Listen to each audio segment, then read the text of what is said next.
ذہنوں میں بلند ہو۔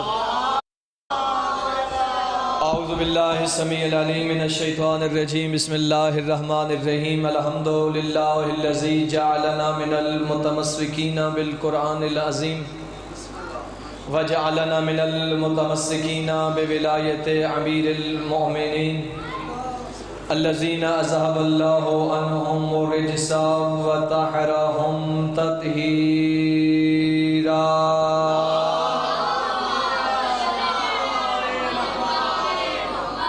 وَلَعْنَةُ اللَّهِ أَعْدَائِهِمْ غَاصِبِي حُقُوقِهِمْ وَمُنْكَرِينَ فَضَائِلِهِمْ وَمُصَائِبِهِمْ وَوِلَایَتِهِمْ أَجْمَعِينَ۔ أَمَّا بَعْدُ، بسم اللہ الرحمن الرحیم۔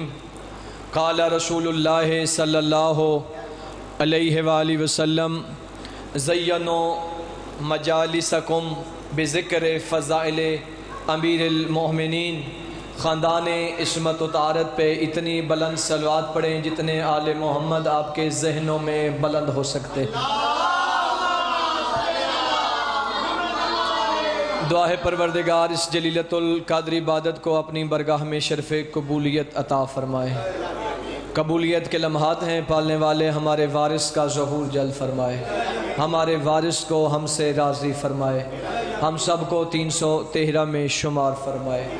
اگر اس قابل نہیں ہیں تو 313 کے خدمت گزاروں میں شمار فرمائے۔ اپنی اپنی دعاؤں کی قبولیت پہ مہر لگوانے کے لیے اتنی بلند صلوات پڑھیں جتنے آل محمد ذہنوں میں بلند ہو سکتے ہیں۔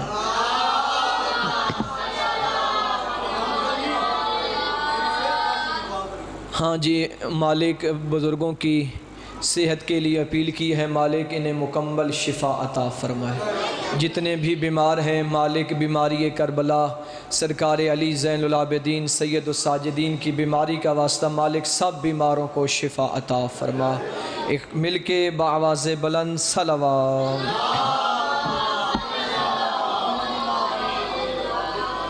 اجازت ہے جی گفتگو شروع کی جائے، کیونکہ دامن وقت میں گنجائش نہیں، پڑھنے والے حضرات تشریف فرما ہیں۔ قبل اس کے میں اپنی گفتگو کا آغاز کروں، یہ ذکر ان ہستیوں کا ہے جو نہ وقت کی محتاج اور نہ ہی افراد کی محتاج۔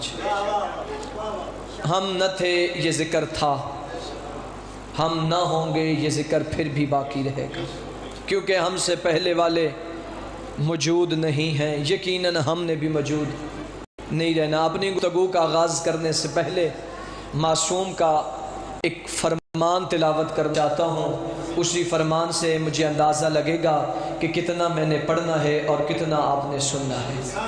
معصوم فرماتے ہیں: دوست اس کو رکھو جس کے دل میں ہماری محبت ہے، چاہے وہ تمہارے باپ کا قاتل ہی کیوں نہ ہو۔ جس بندے کو سمجھ آ جائے وہ زبان سے ضرور بولے، کوئی منت نہیں، کوئی سماجت نہیں، کوئی ہاتھ پاؤں کی ذاکری نہیں۔ معصوم فرماتے ہیں: دوست اس کو رکھو جس کے دل میں ہماری محبت ہے، چاہے وہ تمہارے باپ کا قاتل ہی کیوں نہ ہو۔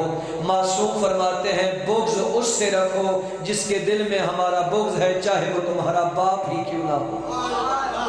ہماری کسی سے دوستی ہے تو علی کی وجہ سے، دشمنی ہے تو علی کی وجہ سے، کیونکہ ہم نہ تھے یہ ذکر تھا، ہم نہ ہوں گے یہ ذکر پھر بھی باقی رہے گا۔ علی ولی اللہ۔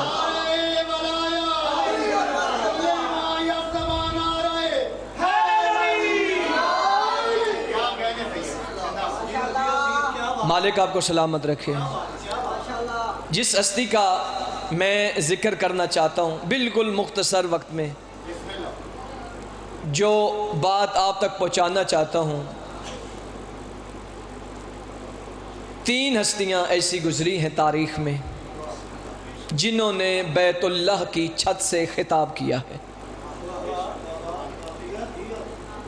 ان میں پہلی ہستی جنہوں نے بیت اللہ کی چھت سے خطاب کیا ہے، اس ہستی کا نام ہے حضرت بلال، جنہوں نے بیت اللہ کی چھت سے خطاب کیا۔ دوسری ہستی ہے حضرت عباس علمدار، جنہوں نے بیت اللہ کی چھت سے خطاب کیا۔ ایک اور ہستی ہے جن کا ابھی خطاب کرنا باقی ہے، وہ آپ کے اور میرے زمانے کی حجت خدا ہے۔ یا امام المنتظر، اللہ جل اللہ جل، یا امام المنتظر، نعرہ ولایت، نعرہ ولایت، علی اللہ، نعرہ حیدری۔ حضرت بلال نے بیت اللہ کی چھت سے خطاب کیا۔ سرکار بلال نے بیت اللہ کی چھت سے کب خطاب کیا؟ جب اسلام فتح ہوا، جب مکہ فتح ہوا۔ پیغمبر نے فرمایا بلال آج اسلام فتح ہوا ہے، جس بندے کا عقیدہ میرے ساتھ ملے وہ ضرور بولے، یقیناً یہ گرمی آپ کو قیامت کی گرمی سے محفوظ رکھے گی۔ فرمایا بلال آج اسلام فتح ہوا ہے، آج مکہ فتح ہوا ہے، آج اسلام کی خوشی کی خاطر مکہ کی فتح کے لیے آج آذان دے۔ پتہ چلا یہ جو آذان ہے نا یہ فتح کا اعلان ہے۔ اس لیے دربار یزید میں جب مؤذن نے کہا تھا اشہد ان محمد الرسول اللہ، زنجیروں میں جکڑے ہوئے سید سجاد نے یزید سے کہا یزید بھاگتا کہاں ہے؟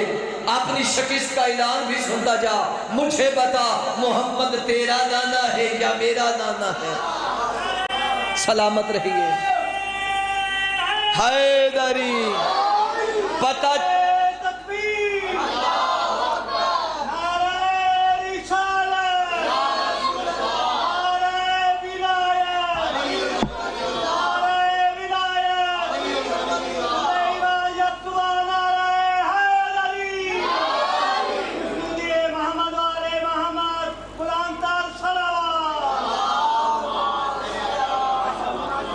پتہ چلا یہ جو آذان ہے نا یہ فتح کا اعلان ہے۔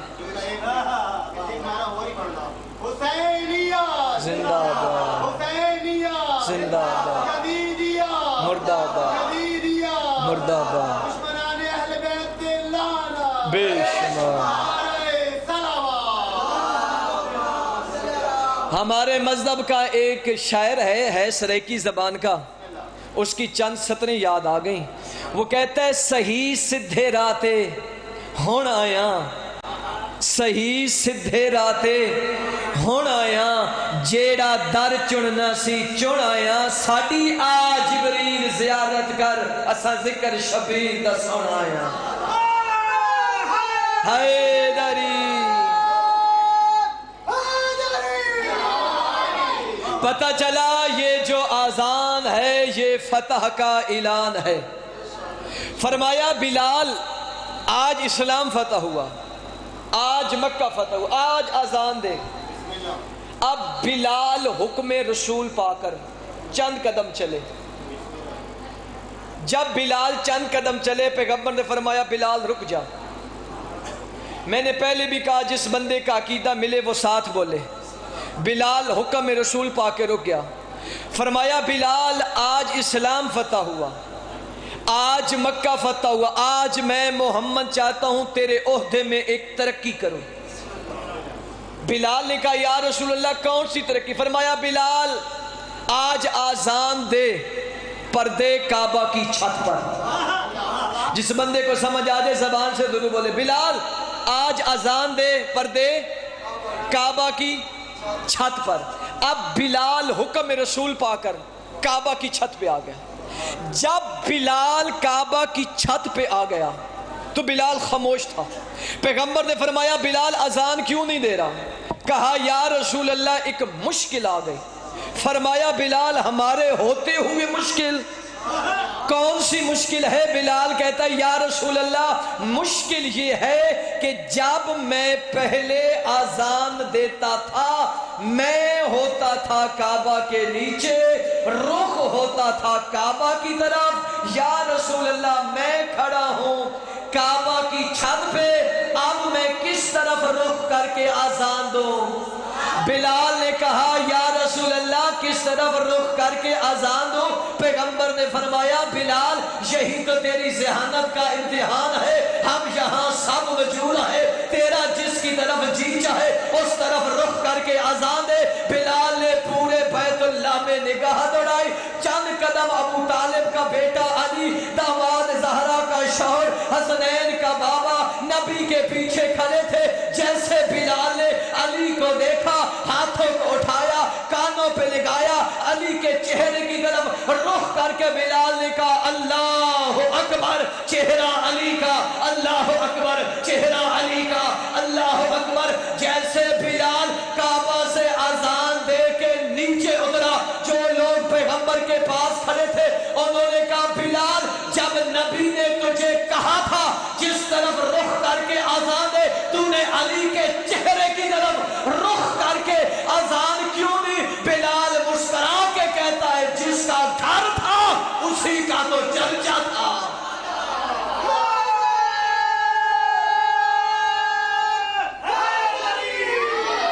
فرمایا جس کا گھر تھا اسی کا چرچا تھا۔ دوسری ہستی حضرت عباس، جنہوں نے بیت اللہ کی چھت سے خطاب کیا۔ سرکار عباس نے بیت اللہ کی چھت سے کب خطاب کیا؟ کیونکہ بات مصحب کی ہے لیکن فضائل کے ترازو میں تول کے رکھنا چاہتا ہوں۔ جب امام حسین نے حج کو عمرے میں تبدیل کیا، حسین نے فرمایا عباس آج خطبہ دے۔ 8 ذی الحج کو سرکار عباس نے خطبہ دیا۔ عباس چند قدم چلے، حسین نے فرمایا عباس رک جا۔ حکم میں عباس پا کے، حسین کا حکم پا کے عباس رک گئے۔ کہا عباس آج خطبہ دے پر دے کعبہ کی چھت پر۔ سرکار عباس نے مولا حسین سے کہا مولا میں وہاں اور آپ یہاں۔ حسین نے فرمایا آیا عباس تو اس دور کا علی، میں اس دور کا محمد، اس دور کا محمد، اس دور کے علی کو یوں دیکھتا تھا۔ پھر عباس نے کعبہ کی چھت پہ خطبہ پڑھا۔ یہ بڑا وسیع خطبہ ہے میرے مولا کا۔ تیسری ہستی جنہوں نے بیت اللہ کی چھت سے خطاب کرنا بھی باقی ہے، وہ آپ کے اور میرے زمانے کی حجت خدا ہیں۔ سرکار امام زمانہ نے کہاں سے ظہور کرنا ہے؟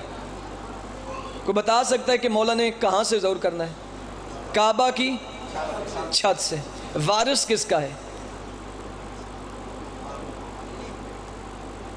حسین بادشاہ کے انتقام کا وارث ہے۔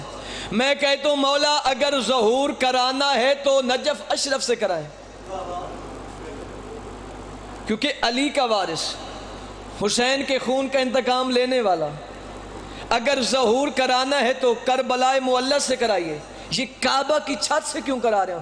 فرمایا ظہور کرانا ہے، کرانا بھی کعبہ کی چھت سے ہے تاکہ دنیا کو پتہ چل جائے پہلا بھی کعبے میں آیا تھا، آخری بھی کعبے کی چھت پہ آئے گا، اور پھر نماز کا وقت ہوگا، عیسیٰ بھی آ جائیں گے۔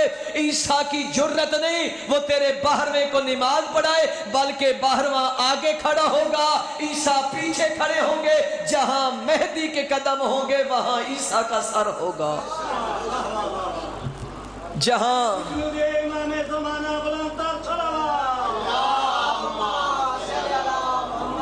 اللہ نے جو آل محمد کو دیا وہ تھا فضائل، اور عزاداروں جو امت دے گئی وہ ہے مصائب، کیونکہ دامن وقت میں گنجائش نہیں، سفر کرنا ہے۔ مالک اب سب کو سلامت رکھے۔ سادات کا جب لٹا ہوا قافلہ کربلا سے شام تک پہنچا، 25 مقامات طے کر کے یہ شام کے قریب پہنچا۔ ہائے عزاداران مظلوم کربلا، یہ شام وہ مقام ہے نا جس نے تیرے میرے چوتھے مظلوم کو خون کے آنسو رلایا۔ اجرکم اللہ، اجرکم اللہ۔ تیرے میرے چوتھے امام سے کسی نے پوچھا مولا سب سے زیادہ تکلیف کس مقام پہ پہنچی؟ سجاد رو کے 3 مرتبہ چلا کے کہتے ہیں الشام، الشام، الشام۔ عزاداران مظلوم کربلا، جب سادات کا لٹا ہوا قافلہ درباری یزید میں پہنچا، عمر ابن سعد نے شمر سے کہا شمر تو کربلا سے لے کے شام تک حسین کی 4 سالہ بیٹی پہ ظلم کرتا آیا، شمر کوئی ایسا ظلم بتانا جس کے کرنے کے بعد تو حیران ہوا ہو۔ شمر کہتا ہے عمر ابن سعد جب ہم کربلا سے چلے نا، راستے میں جب میں اپنے لشکر کو پانی پلاتا تھا نا، حسین کی 4 سالہ بیٹی خالی جام لے کے آ جاتی تھی، جو پانی بچ جاتا تھا نا میں حسین کی 4 سالہ بیٹی کے سامنے وہ سارا پانی بہا دیتا تھا۔ شمر کہتا ہے عمر ابن سعد یہ تیری شام کی بات ہے نا، جب ہم شام کے قریب پہنچے ہیں نا، آج میں نے سوچا آج حسین کی بیٹی آئے گی، آج میں حسین کی بیٹی کو پانی دوں گا مگر پینے نہیں دوں گا۔ شمر کہتے ہیں جیسے حسین کی بیٹی آئی، آج میں نے حسین کی بیٹی کو پانی دیا، میں سوچ رہا تھا آج میں پانی پینے نہیں دوں گا۔ شمر کہتا ہے حسین کی بیٹی پانی لے کے چلی، میں پیچھے پیچھے تازیانہ لے کے چلا۔ شمر کہتا ہے میں حیران اس بات پہ ہوا حسین کی بیٹی نے وہ پانی خود نہیں پیا، اس جگہ پہ پہنچی جہاں زنجیروں میں جکڑا ہوا سید سجاد تھا، سجاد کے زنجیروں پہ پانی پھینک کے کہتی ہے بھیا سجاد اگر کربلا سے لے کے شام تک مجھے پانی ملتا اور میں خود نہ پیتی اور تیرے زنجیروں پہ پھینک دے۔ اللہ علامت اللہ علیہ الظالمین والسیان۔